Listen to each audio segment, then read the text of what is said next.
తాకట్టులో ఉన్న బంగారాన్ని విడిపించి ఆ రోజు ఆన్లైన్ రేటుకే మేము కొంటాం. Sharma gold company. నమస్కారం డాక్టర్ అనంతకృష్ణ స్వామి గారు. నమస్కారం అండి. 523వ మనీ మంత్ర వీడియో. సో ప్రీవియస్ వీడియోలో మీరు చెప్పినటువంటి మాట, మన తలరాతని మనమే మార్చుకునేటువంటి అవకాశం ఎప్పుడు వస్తుంది అని అంటే, నిజంగా ఈ సబ్జెక్ట్ ఫాలో అయ్యి దాన్ని అర్థం చేసుకొని ఆ సబ్జెక్ట్లోకి వెళ్ళిపోయి, అంటే మిగతా విషయాలు ఏం పట్టించుకోవద్దు, ఇంక అదే పనిగా పెట్టుకోవాలి.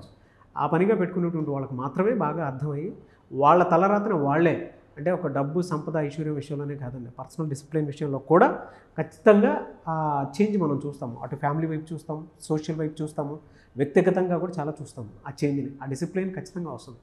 సో ఆ విషయాన్ని మీరు ప్రీవియస్ వీడియోలో అనటం జరిగింది.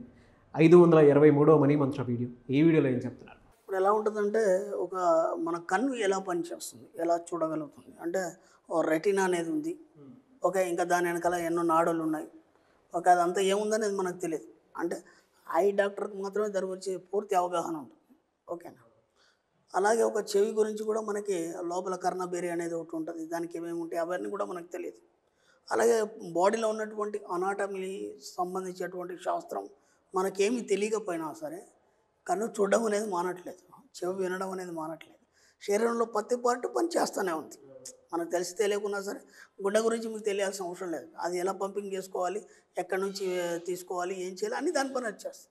అలా ఈ అనాటమీ ఎలా అయితే పనిచేస్తుందో శరీర నిర్మాణ శాస్త్రం, అలాగే డైనమిక్ అంటే గతి శాస్త్రం కూడా అలాగే పనిచేస్తుంది.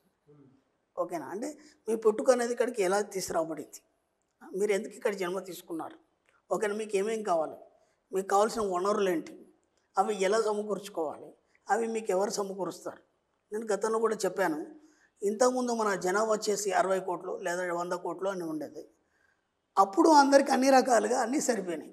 ఒక రైస్ కావచ్చు, లేకపోతే పళ్ళు కావచ్చు, లేకపోతే మిగతా ఇంగ్రీడియంట్స్ కానీ అన్నీ సరిపోయినాయి. ఈరోజు 120 కోట్ల జనాభా ఉన్నా సరే అంతగా అన్నీ సరిపోతున్నాయా లేదా? అంటే విశ్వంలో అనంతమైన సంపద ఉంది, దాన్ని తీసుకోవడానికి నువ్వు సిద్ధంగా లేవు. ఎప్పుడు కూడా లోటు చూస్తున్నావు కాబట్టి నీకు ఏదో అందట్లేదు. అంటే నీకు తెలియకుండానే గతి శాస్త్రం అనేది, డైనమిక్ అనేది నిరంతరం పనిచేస్తుంది నీకోసం. దాన్ని ఏనాడు కూడా నువ్వు పట్టించుకోవట్లేదు.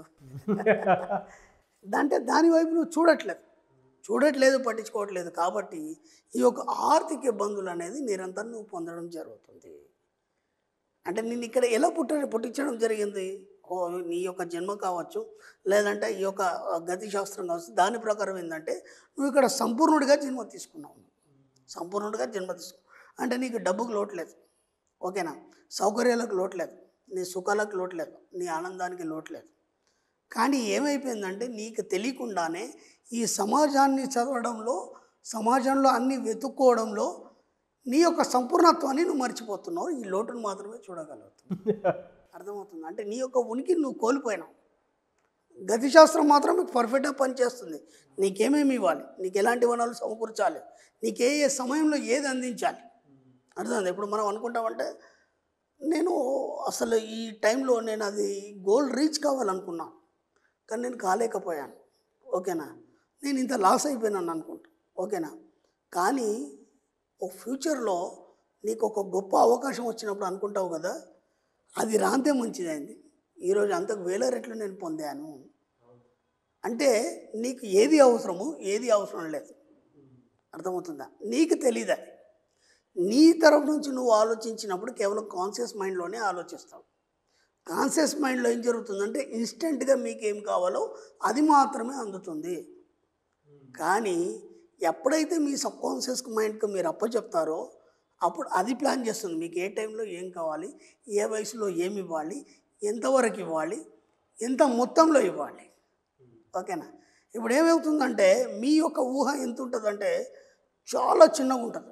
మీరేమనుకుంటారంటే ఒక 25 ఏళ్ళ కుర్రాడిని, ఒక వయసు ఉన్న కుర్రాడిని తీసుకొని, బాబు నీ జీవితంలో ఏం కావాలనుకున్నావు, లేదంటే నువ్వు ఏమేమి పొందాలనుకున్నావు, ఒక్క మాట కనుక మనం అడిగితే, ఏమో సార్ ఒక మంచి జాబ్, ఓకేనా, ఆ జాబ్ కూడా 1 లక్ష 2 లక్షలు ఉన్నా అని ఎప్పుడు కూడా అన్నాడు, ఒక 30 నుంచి ఒక 50,000 వరకు ఒక జాబ్, మంచి జాబ్ అంటే ఎంత, ఒక 20, 30 లేదా 50, అంతకంటే ఎక్కువ వాడు ఆలోచన పోదు, ఓకేనా. ఆ తర్వాత ఒక అమ్మాయి, పెళ్లి కోసం మంచి అమ్మాయి, నన్ను అర్థం చేసుకునే అమ్మాయి, ఓకే. ఆ తర్వాత ఇంకే ఉంటుందండి, ఆ జాబు, ఫ్యామిలీ, తర్వాత పిల్లలు, ఇదంతా ఉంటుంది తప్ప ఉన్న పలంగా నీకేం కావాలని అడిగితే నేను కనీసం ఒక బెంచ్ కార్లో తిరగాలనుకుంటున్నాను, ఓకేనా, నేను ఒక విల్లాలో ఉండాలనుకుంటున్నాను, నేను ఇన్ని కోట్లు సంపాదించాలనుకుంటున్నాను అని ఏ కుర్రాడు కూడా చెప్పడు. ఎందుకంటే అతను పెరుగుతున్నటువంటి పరిస్థితులు, అతను ఉన్నటువంటి వాతావరణము అంతకంటే ఆలోచింపడ చేయకుండా ఉండడానికి అతన్ని ఒత్తిడి చేసి అక్కడే కూర్చోబెడుతుంది. ఎందుకు? అతడికి గతి శాస్త్రం తెలియదు, డైనమిక్ ఈ శాస్త్రం అనేది తెలియదు.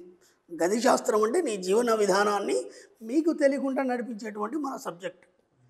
ఈ సబ్జెక్ట్ తెలిసిన వాళ్ళని ఇప్పుడు అడగండి, మా క్లాస్కి వస్తారు ఇప్పుడు, నిజంగా ఫీజు కట్టడానికి కూడా ఒక 6,000 ఉండవు, ఏదో అప్పు చేసుకొని తీసుకొని వస్తాడు. ఒక్కసారి లేపి నీకేం కావాలంటే నాకు 100 కోట్లు కావాలంటాడు. 100 కోట్లకు ఎన్ని సున్నాలు ఉంటాయో కూడా తెలియదు. అంటే ఆ 100 కోట్లకు ఎన్ని సున్నాలు ఉంటాయో తెలియకుండా అంత ధైర్యంగా చెప్పగలిగే కాన్ఫిడెన్స్ ఎలా వచ్చిందంటే ఆ గతి శాస్త్రం అనే దాన్ని వాడు నమ్మాడు. అది ఖచ్చితంగా నీకు 100 కోట్లు ఇస్తుందని ఒక నమ్మకాన్ని కలిగి ఉన్నాడు కాబట్టి అంత ధైర్యంగా చెప్పగలిగాడు. మరి అడగండి ఎవరన్నా నా క్లాస్కి వచ్చి ఒక బెంచ్ కార్ అంటాడు, లేదంటే విల్లా అంటాడు, లేదంటే మ్యాన్షన్ అంటాడు. ఇదంతా ఎలా సాధ్యమైంది? మనం ఇన్ని వీడియోల్లో ప్రతి దగ్గర డబ్బు, సంపద, ఐశ్వర్యం గురించి ఎన్నోసార్లు ఎన్నో రకాలుగా ఎక్స్ప్లెయిన్ చేయడం వల్ల ఏమవుతుందంటే మెల్లిగా ఆ గతి శాస్త్రాన్ని వాళ్ళు అర్థం చేసుకోవడం అనేది స్టార్ట్ అయింది. ఇప్పుడు ఏమైపోయింది, ఆ సబ్జెక్ట్తో వాళ్ళు అనుసంధానం అవ్వడం జరిగింది. ఎప్పుడైతే సబ్జెక్ట్తో అనుసంధానం అయినాడో ఇవాళ కాకపోతే రేపు ఖచ్చితంగా తన లక్ష్యాలని నెరవేర్చుకుంటాడు, తన సంకల్పాలను నెరవేర్చుకుంటాడు, ఎన్ని కోట్లైనా సంపాదించగలుగుతాడు, ఎంత లగ్జరీగా అయినా ఉండగలుగుతాడు. ఇంత చాలా సులభంగా ఉంది కదా. అంటే ఎప్పుడైతే ఈ శాస్త్రం తెలీదో, లేదంటే ఈ యొక్క సిస్టమ్ తెలీదో, తెలియనంత మటుకే ఆ మనిషి బాధపడతాడు తప్ప మీకు తెలిసినా తెలియకపోయినా మీ యొక్క అనాటమీ తన పని తాను చేసుకుంటూనే పోతుంది. అలాగే ఈ యొక్క శాస్త్రం కావచ్చు, మనం చెప్పుకున్నటువంటి విశ్వదర్శన శాస్త్రం, దాని యొక్క లెక్కలు, ఆ విశ్వానికి ఉన్నటువంటి నియమాలు, అవన్నీ కూడా ఒక్కసారి మీరు కనెక్ట్ అయిపోతే ఏమవుతుందంటే మీ జీవితాన్ని మీరు డిసైడ్ చేసేది. అదే డిసైడ్ చేసి మీరు ఏదైతే కోరుకుంటున్నారో కోటీశ్వర లిస్ట్లో ఆ జాబితాలో మిమ్మల్ని చేర్చేస్తారు ఆటోమేటిక్గా. ఎస్. కాబట్టి ఎంత వీలైతే అంత మీరు ఆ గతి శాస్త్రం వైపు ప్రయాణం చేయండి. మీకు తెలిసేది ఏమన్నా అది వెళ్ళిపోతుంటుంది. కానీ ఎందుకు తెలుసుకోవాలంటే మనం ఎక్కడున్నాం అనేది తెలుసుకోవాలి. అంటే ఎంతవరకు రీచ్ అయ్యాము, అసలు ఎక్కడున్నాం, ఇంకా రీచ్ కావడానికి ఏం చేయాలి అని తెలుసుకోవడానికి ఈ సబ్జెక్ట్లోకి రావాలి. సైంటిఫిక్ అప్రోచ్ తోటి ఆ సబ్జెక్ట్ని అలా తీసుకెళ్ళిపోతూ ఉంటారు. ఇప్పుడు సూర్యుడు ఎందుకు ఉదయిస్తున్నాడు అంటే కారణం ఏం చెప్తారండి? సూర్యుడు ఎక్కడి నుంచి వస్తున్నాడో ఉదయించడానికి, అప్పటిదాకా ఎక్కడి దాకా ఉన్నాడంటే ఏం చెప్తాం? అది గతిశాస్త్రం జరుగుతూనే ఉంటుంది. అది అలా ఫిక్స్ చేయబడింది. మీ జీవితానికి కూడా మీరు ఉన్నతమైనటువంటి ఐశ్వర్యవంతమైన జీవించడానికి ఫిక్స్ చేయబడింది.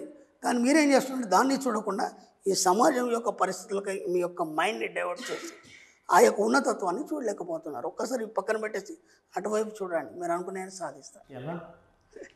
ఎలా అలాగే అవుతుంది. మీరు కాలే ఒకప్పుడు నాగరాజు ఎలా ఉండింది, ఒకప్పుడు అనంతకృష్ణ స్వామి ఎలా ఉండింది, మనతో పాటు ఎన్ని వేల జీవితాలు ఈరోజు గొప్పనైనటువంటి లైఫ్ని అనుభవిస్తున్నారు. ఖచ్చితంగా అవుతుంది. No words. Thank you so much doctor Anantakrishna Swamy గారు. థ్యాంక్ యూ అండి.